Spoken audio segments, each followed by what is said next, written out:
por favor. Papito, te damos gracias por este tiempo, gracias por tu amor, por tu misericordia que nos ha mantenido, nos ha sostenido hasta acá, mi Dios. Te damos gracias por cada uno de los hermanos presentes y los que no pueden estar, mi Dios. Bueno, tú les ayudarás a que se puedan hacer un tiempo, mi Dios, para que puedan estar en estos cultos, mi Dios. Te pedimos de que tú nos ayudes, mi Dios, a poder estar con un espíritu dispuesto a poder escuchar tu palabra, mi Dios, y a someternos a tu autoridad, mi Dios, que eres tú en este tiempo. En el nombre de tu Hijo amado Jesús. Amén. Vamos a comenzar con el Sermón del Monte. Ya está en la séptima vez que ya estamos avanzando en el sermón de Mateo capítulo 5. Comenzamos primero haciendo un análisis, haciendo un pequeño recuento, en el cual hablamos de la imposibilidad personal. Por ahí, por el 7 de enero, hablamos de lo que implica la imposibilidad personal de llevar a cabo estas normas, estos mandatos que el Señor Jesucristo nos da, que muchas veces, o en general, no muchas veces, siempre es imposible de forma personal realizar estas cosas, pero recordemos que teniendo el Espíritu Santo en nuestras vidas y siendo hijos atentos y, como decía la Corita, sometidos a la voluntad de Dios, estas cosas pueden ser llevaderas y Él es el que genera en nosotros el hacer como el querer como el hacer. Luego hicimos algunas consideraciones que tienen que ver con la contracultura. Hoy en día es una cultura bastante liberal, bastante como se llama técnicamente posmoderna, donde mi verdad no es tu verdad, donde cada uno tiene su verdad. Caso claramente insostenible en la realidad porque es imposible vivir de esta forma. Tuve una discusión una vez o una conversación un poco jugosa, le dije, bueno, a mí no me gustaría que me asaltaran, no sé a ti, algo que a los dos no, y entendemos este aspecto de la verdad que es única. Y algo que también ahí no le pareció mucho a alguien que dije que la verdad es exclusiva por definición. Y esto es cierto, lamentable a la gente que no le agrada esto, pero hablan tanto de la inclusividad. Bueno, en definitiva, por ahí por el 14 de enero hablamos de lo que es la contracultura, de que implica ser cristiano y ser discípulos de Cristo, lo distinto que es ser cristiano, desde nuestra forma de pensar hasta nuestro quehacer.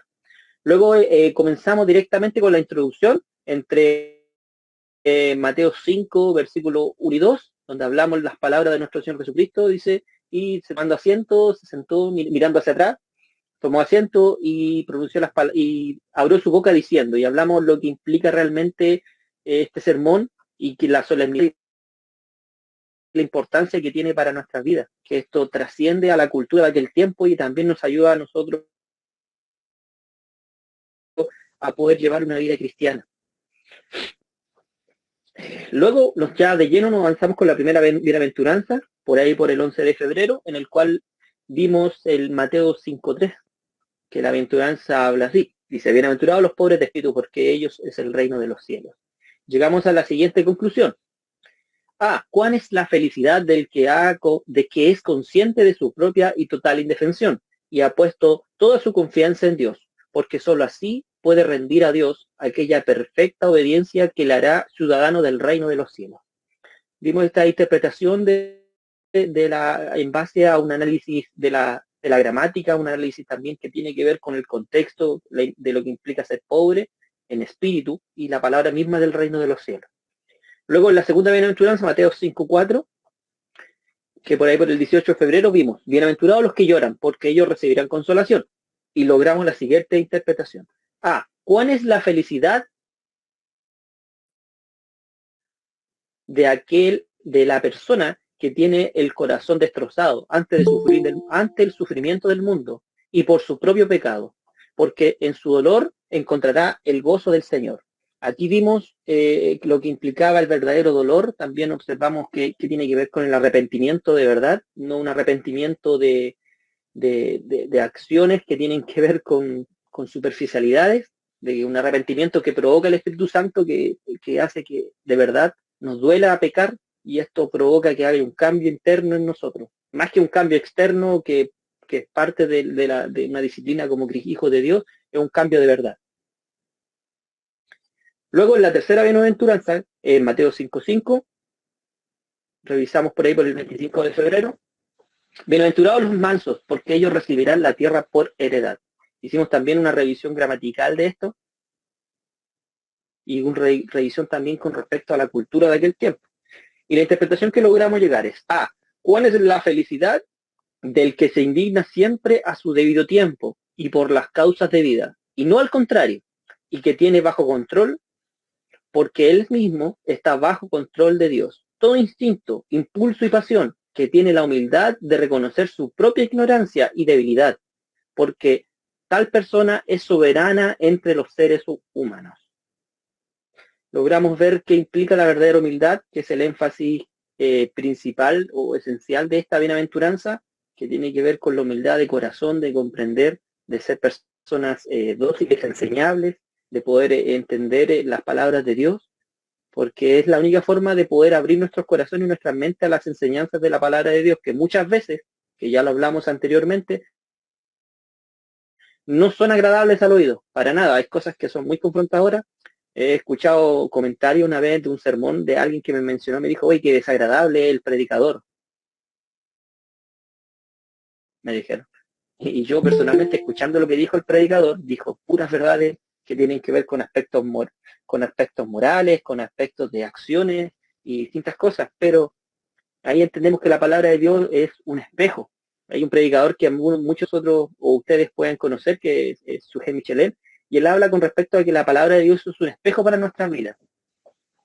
Muchas veces observamos que la palabra de Dios es como un mapa para conducirnos por la vida, pero principalmente ella es un espejo que nos muestra. Es como habla Pablo, es un ayo que nos hace ver nuestra verdadera condición delante de Dios. Y hoy vamos a ver la cuarta bienaventuranza y vamos a avanzar derechamente a la bienaventuranza que tiene una demanda muy importante para nosotros. Bienaventurados los que tienen hambre y sed de justicia, porque ellos serán saciados. Los quiero invitar a escuchar una alabanza y meditar para así continuar y poder pudiendo analizar y revisar las palabras que dejó nuestro Señor Jesucristo para nosotros y poder también él pueda revelar a su vida lo que el espejo le quiere mostrar. Así que Dios les bendiga. Vamos a poder analizar meditar en esta alabanza, disculpe.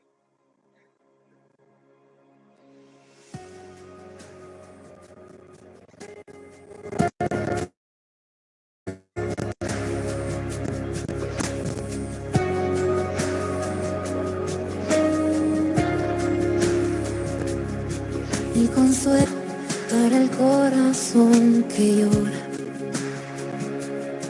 el aliento cuando ya no queda más, la esperanza del futuro que se acerca, la confianza de que todo pasará, y consuelo para el corazón que llora, el aliento cuando ya no queda más, la esperanza del futuro que se acerca, la confianza de que todo pasará.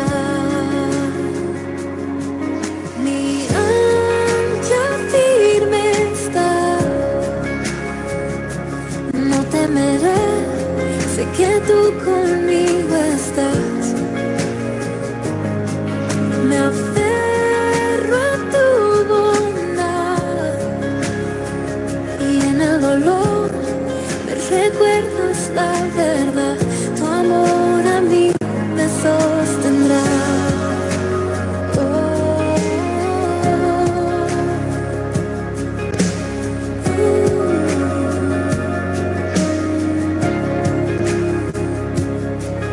La paz que supera entendimiento, tú la fuerza que me vuelve a levantar, la promesa de que todo lo has vencido, la confianza de que todo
En el valle de tinieblas vas frente de mí.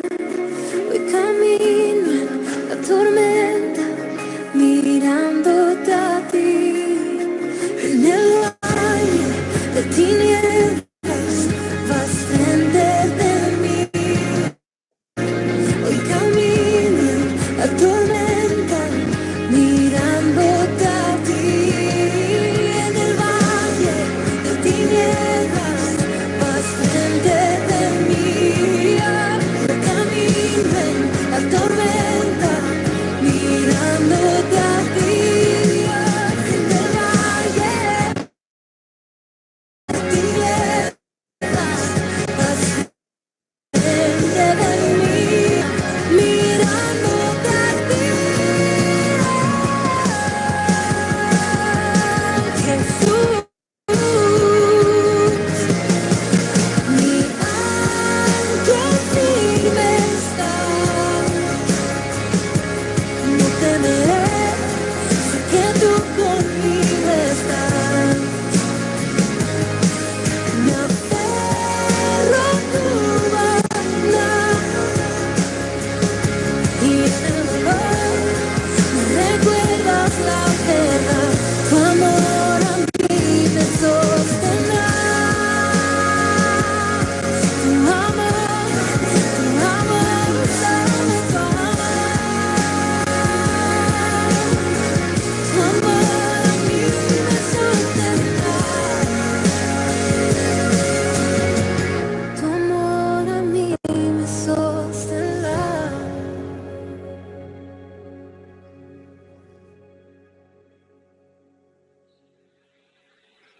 El amor de Dios nos sostiene muchas veces en la vida cuando pasamos momentos difíciles.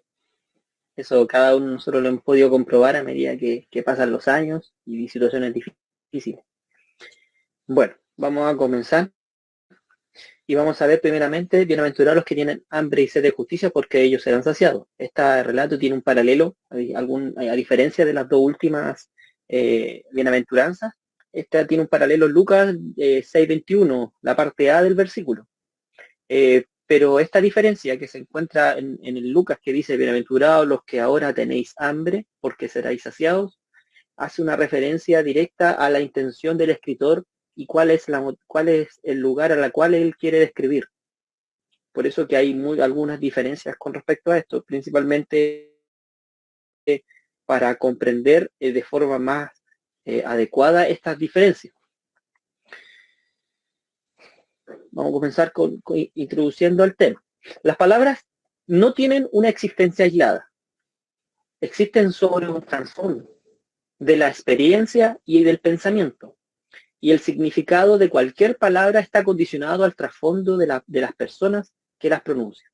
Esto es evidente porque para comprender debemos transportarnos a aquella época y entender qué significaba el tener hambre y sed de justicia. Es que muy poco de nosotros, en las condiciones de la vida moderna, sabemos realmente lo que es tener hambre y sed. En el mundo antiguo esto era muy distinto. En nuestra cultura, quizá a lo mejor me puedo equivocar al generalizar, pero en definitiva la mayoría de nosotros podríamos siempre decir que Jesucristo o Dios nos ha sostenido en todo momento de nuestra vida, en momentos difíciles económicos, y en la cual nunca nos ha faltado ni siquiera un pedazo de pan en la mesa. Y esto es un testimonio que muchos de nosotros podríamos dar. Por lo tanto, en nuestra vida moderna, en nuestra cultura, entendemos que la palabra hambre y sed tiene una connotación totalmente distinta a aquella época. En los tiempos de Jesús, en Mateo, específicamente, vamos a usar una referencia de Mateo 20, del 1 al 16, se describe el pago de los trabajadores de una villa por un día de trabajo, el cual era un denario. Vamos a tener esta unidad de medida para comprender qué significaba la situación social de ser pobre en aquella época. El salario diario de un obrero sería equivalente a 500 pesos aproximado a la fecha, actualmente a la moneda chilena. Actualmente esto implicaría que cada día de trabajo costaría 500 pesos. Aunque teniendo en cuenta la diferencia del valor adquisitivo del dinero, es evidente que el hambre era algo de cada día. Claramente, si hoy en día nosotros ganáramos 500 pesos diarios, con suerte nos alcanzaría con el valor que tienen las cosas y esta inflación que ha ido ocurriendo en nuestro país, que la inflación ha ido ocurriendo y con esto nos alcanzaría, yo creo que con suerte, a 2 panes de la tía Yaque. No creo que mucho más, suponiendo que podríamos. Y obviamente esto provocaría alimentarnos de forma muy precaria e incluso no nos alcanzaría para beber agua de forma limpia. En Palestina, en la tierra de la cual Jesucristo hizo su ministerio, de aquel tiempo, un trabajador, un jornalero, nunca estaba lejos de la línea, de marcar la línea verdadera de hambre y de muerte, por inanición, de muerte por inanición, disculpe. Claramente, al entender de que el sueldo mínimo, y era algo que no era todos los días que tenían acceso a esta remuneración, en general, había mucha pobreza en aquel tiempo, pobreza realmente extrema que implicaba una necesidad total cualquier medio vital. Entonces, era muy, muy frecuente ver gente moribunda en las calles, pero no de enfermedades, sino de hambre. Distintamente ahí vemos viendo que Jesucristo va recorriendo en las calles y va sanando enfermos, pero también hay gente que lo sigue. Siempre hemos escuchado esta parábola que de Jesucristo, o hemos escuchado esta alegoría de que habla que a Jesucristo se le seguía por los panes y los peces. Sí, y entendiendo el contexto de aquella época, era muy razonable que las personas lo siguieran realmente por eso, porque comían, se alimentaban, él saciaba su alimento. Imagínense los panes y los peces que lograron saciar, cuánto tienen que haber alimentado esas personas que no estaban acostumbradas a comer con tanta abundancia. Esto era todavía real en el caso de la sed. En la inmensa mayoría, la gente no era posible abrir una válvula o una llave de la casa y sacar un poco de agua y recibirla de forma limpia y clara. Habitualmente era agua de vertiente, era agua que estaba en pozos, cerca de las puertas del mismo Jerusalén, habían varios pozos en los cuales se excavaban y se obtenía agua, y varios pozos que son mencionados. El estanque de Siloé, disculpe, el estanque donde el ángel pasaba y sanaba a los enfermos, eran tanques que tenían un propósito en el cual que la gente se acercara y sacara agua. Y lo que contraía esto era que no era agua limpia, por lo tanto las enfermedades por aguas no correctamente tratadas era muy común. El viento también de aquel lugar, quienes puedan conocer el norte de nuestro país puedan entender esta situación. Dice, el norte del Cayo, aquella región, que traía tormentas de arena sofocantes, hasta provocar una sed imperiosa. En las condiciones de vida moderna, en nuestra cultura es difícilmente hay algo parecido a esto, no hay nada. Quienes han podido, como les mencioné, viajar al norte y viajar por el desierto de Atacama, o conocer por ahí por Arica, Calama, se dan cuenta lo difícil que es, y uno que está habituado a este clima un tanto más húmedo, uno siempre está con sed. Yo alguna vez viajé para allá y recuerdo que pasaba bebiendo agua, se me partía la piel, los labios, las manos secas, una condición bastante desagradable de poder mantenerme hidratado y tomar agua a cada momento. Pero considerando que nosotros tenemos, o en este caso cada uno de nosotros podíamos tener acceso, o yo tenía acceso a agua abundante y constante. El hambre que describe en esta bienaventuranza no es el hambre agradable, que no es el hambre que es agradable, que el apetito que se satisface con una comida de media mañana. Cuando nosotros hemos pronunciado decir, uy, tengo hambre, me comería un sándwich con un vaso de jugo, bebida, o con algo, con un café, con un té. Esta hambre no es el hambre que menciona claramente en esta bienaventuranza, entendiendo el contexto histórico. La sed del que habla no se podría saciar con una taza de café o una bebida fría, clamando por algo que sea realmente justo o realmente íntegro. Naturalmente es algo que se desea apasionadamente. Pero en esta bienaventuranza, que se trata de una cualidad que uno desea poseer personalmente, no del deseo natural de que se nos haga justicia o de que haya justicia en el mundo, sino que la justicia y la bondad de Cristo reine en nuestras vidas. Este es el verdadero sentido que debamos comprender de esta bienaventuranza. En la Biblia inglesa vamos a utilizar una de las versiones en esta bienaventuranza. Significa la palabra que justicia es righteousness. Dice, no sé si lamentablemente no la pueden ver, pero la tengo aquí explicada. En la versión del Rey James aparece esta palabra. En inglés tiene un significado muy similar al original. Principalmente, sobre todo en la Biblia, en el Nuevo Testamento, se utiliza bastante sobre todo utilizada por el apóstol Pablo. La utiliza cerca de 67 veces esta palabra. En inglés hace una referencia directa a lo que significa rectitud moral. No significa justus, que es como o ser justo, o justece, como dicen, no, me puedo equivocar en la pronunciación, pero no es justicia de una demanda social o una demanda de algo X, de que como nos enseñan en el colegio que justicia es recibir lo que cada uno merece, sino que tiene que ver con una demanda moral específica. En las epístolas paulinas vamos a observar el versículo que yo creo que todos los conocemos, incluso de memoria, en Romanos 1, 17 al 18. Porque el Evangelio, la justicia de Dios, se revela por fe y para fe. Como está escrito, mas el justo por la fe vivirá. Porque la ira de Dios se revela desde el cielo contra toda impiedad e injusticia de los hombres, que con injusticia restringen la verdad.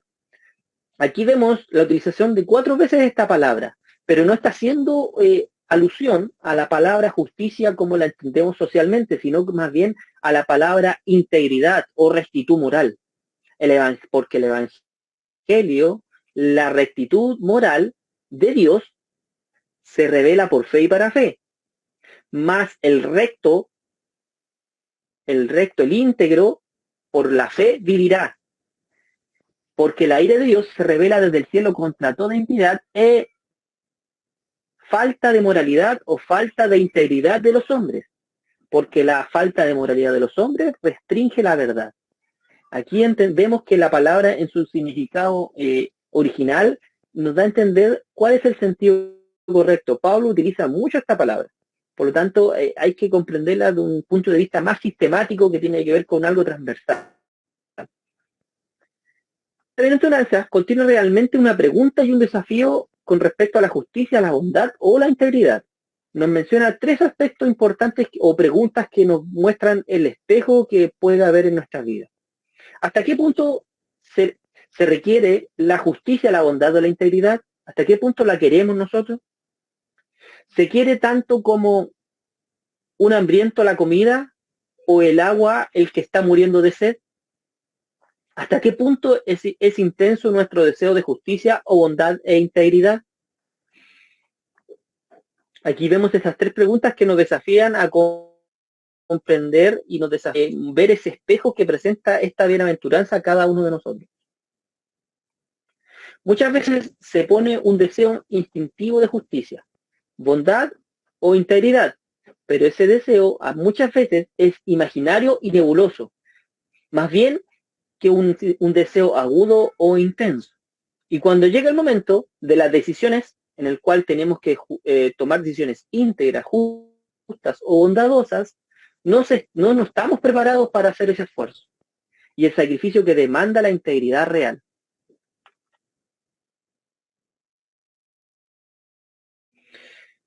Y esta demanda 8 dice: oh hombre, el que te ha declarado lo que es bueno. ¿Y qué pide Jehová de ti? Solamente hacer justicia y amar la misericordia y humillarte ante tu Dios.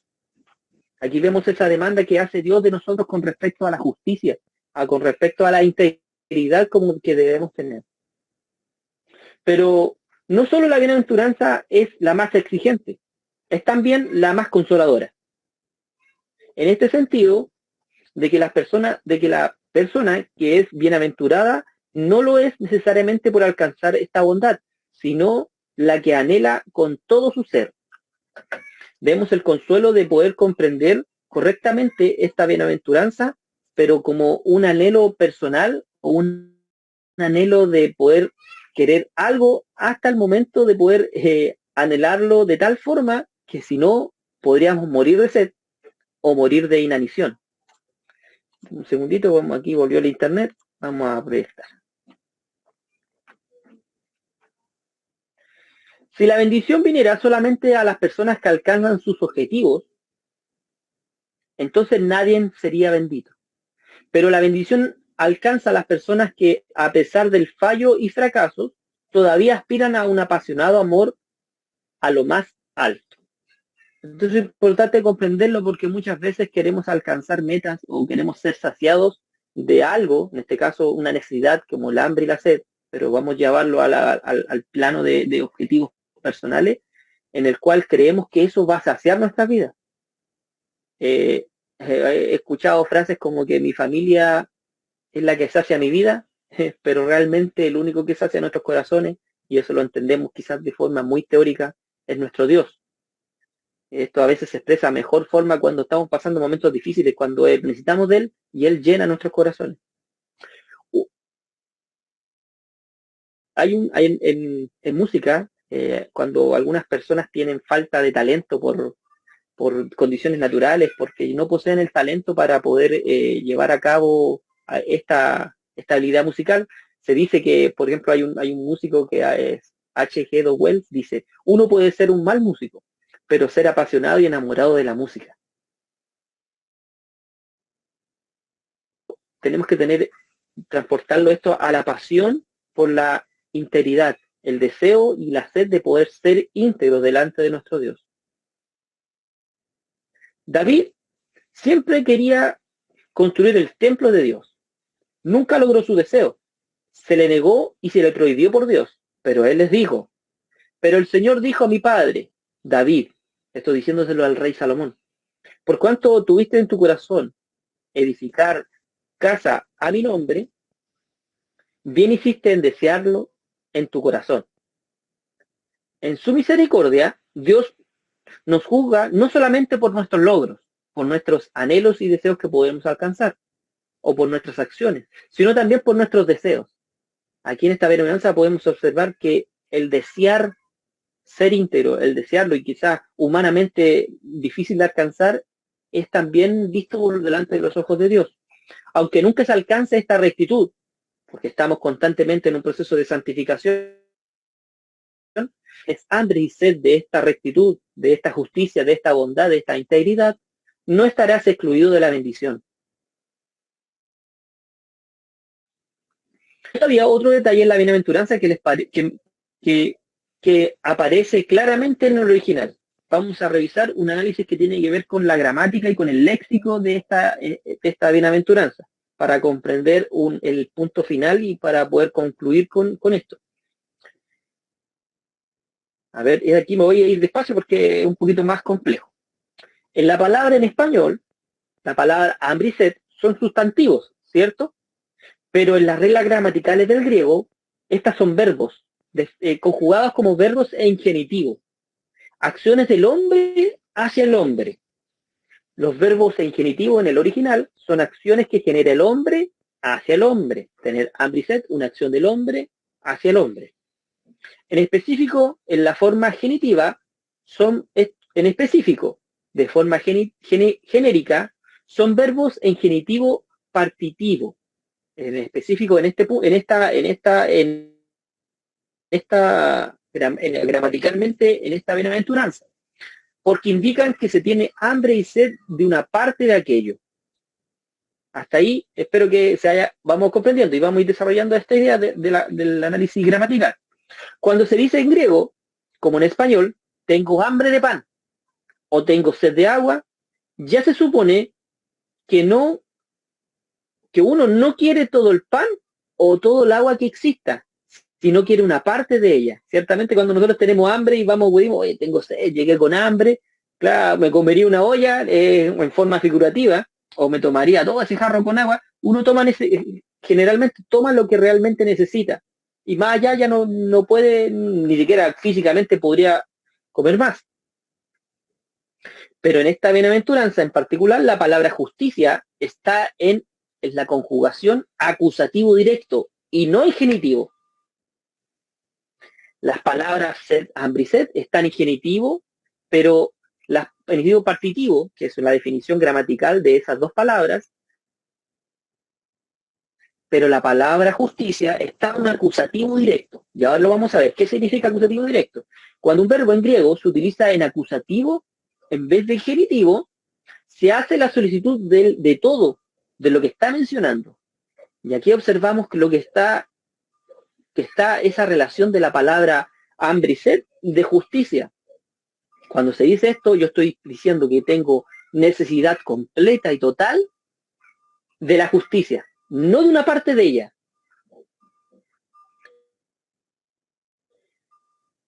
En el caso del hambre, se quiere decir que todos los alimentos y de toda el agua se quiere.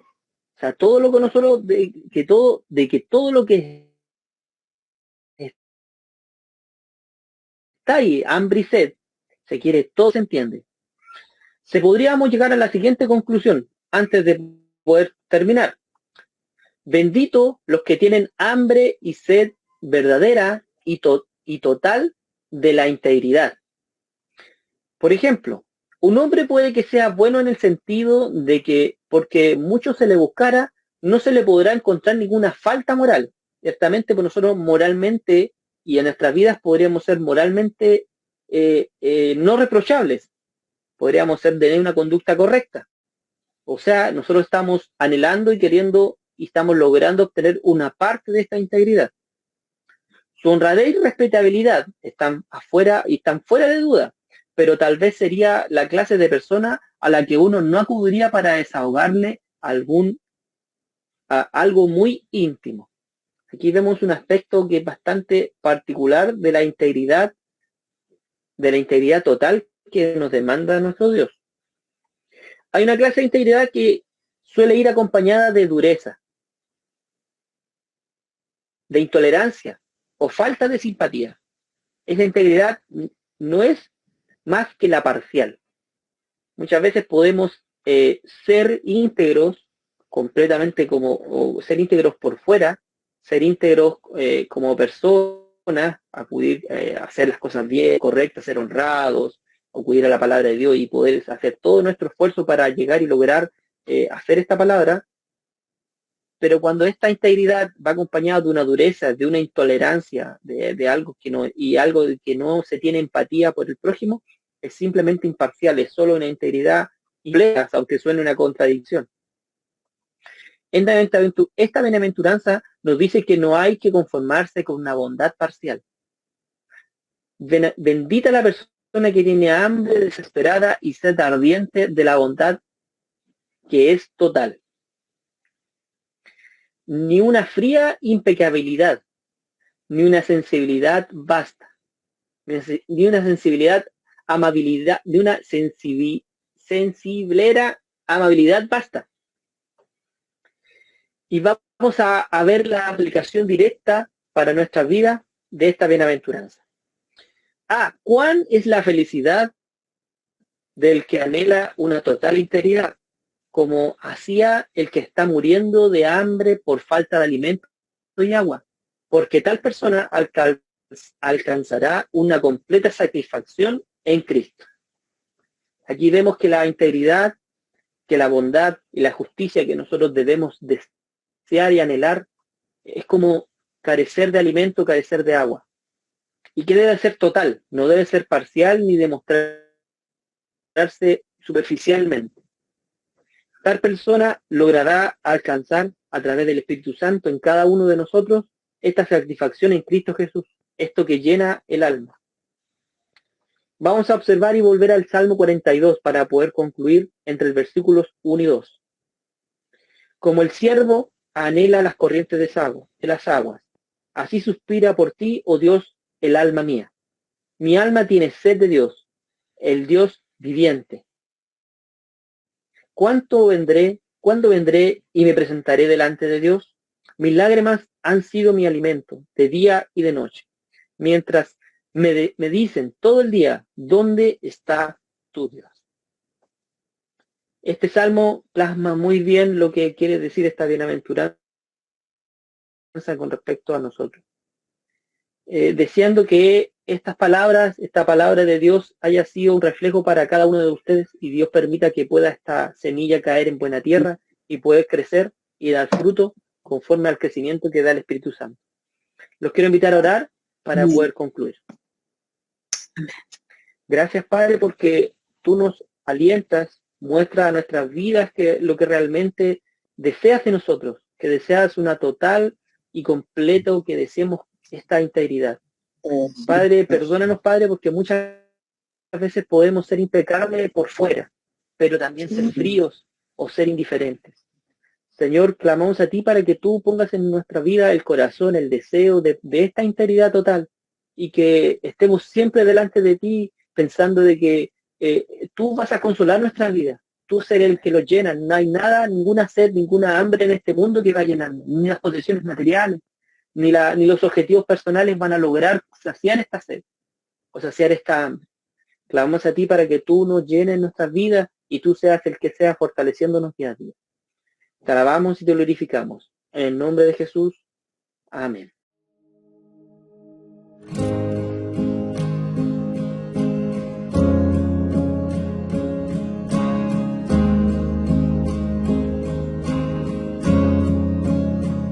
En la soledad, seguro estoy porque a mi lado estás.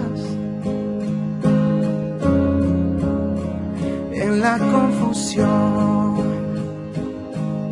tu espíritu mis pasos guiará. Purifícame, Señor. Este mundo nunca saciará mi sed. Oh Dios, como el siervo brama por agua mi corazón, tenela hoy. Sediento estoy, eres agua de vida, mi corazón, tenela hoy, mi corazón.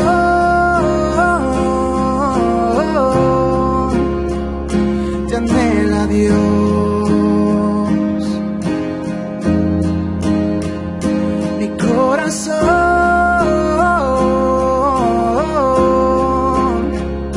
te anhela, Dios. Forastero soy,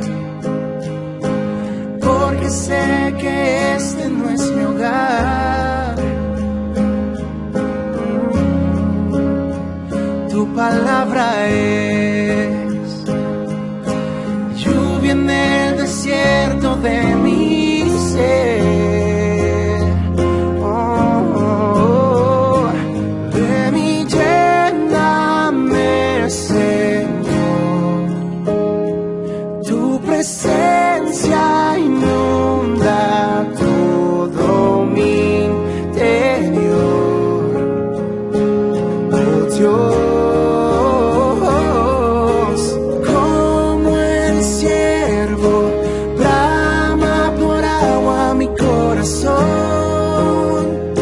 Anhela hoy, sediento estoy, eres agua de vida, mi corazón, anhela hoy, mi corazón,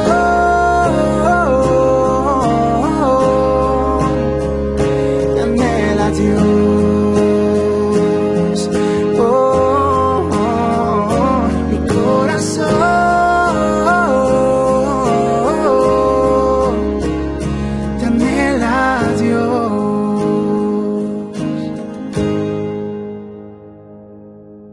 Llena nuestro corazón con tu presencia, oh Dios. Abre el cielo, inúndanos con tu profundo amor. Oh,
corazón